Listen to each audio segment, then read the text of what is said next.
Somebody else is getting out. Oh boy. It's gonna make a good YouTube video. Oh boy.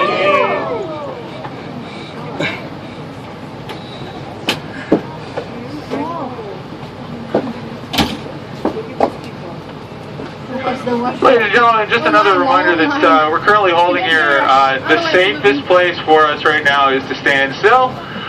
Because of the high water, because of the flooding, it is a dangerous situation, so we have to stay right where we are. Please do not attempt to exit the train. The safest place for everybody right now is on the train. No, actually they asked the white card. As I get more information, I will pass it on to you. Oh. The door needs to be closed. Is there a way to contact them? I don't want to push that out of your church. But he needs to know that people are coming out. Is he coming?